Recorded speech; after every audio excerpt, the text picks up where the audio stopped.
está corriendo en este momento. Son motores 250 de 4 tiempos, bastante rápidos. Creo que es una muy buena aventura. En esta parte del autódromo estamos en lo que viene siendo un tipo outlet. Puedes comprar varios tipos de equipo personal para las motos, frenos, aceite, chamarras.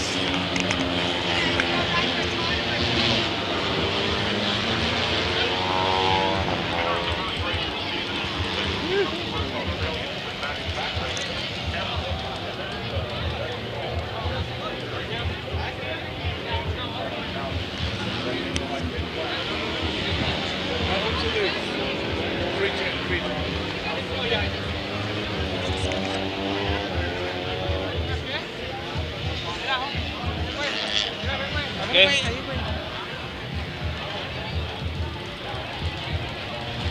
¿A las memorias?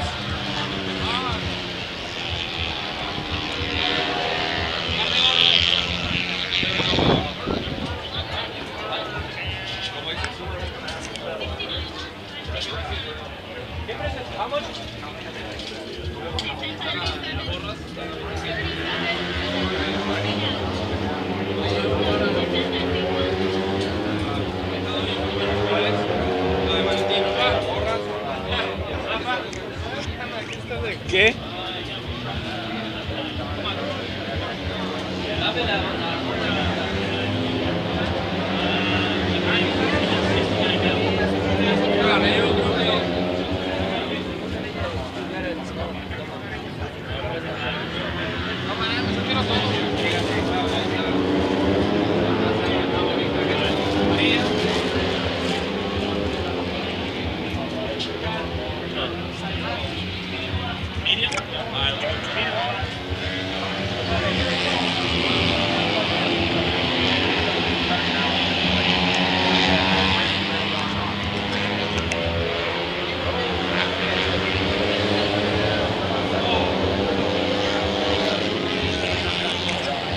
Seguimos con el recorrido.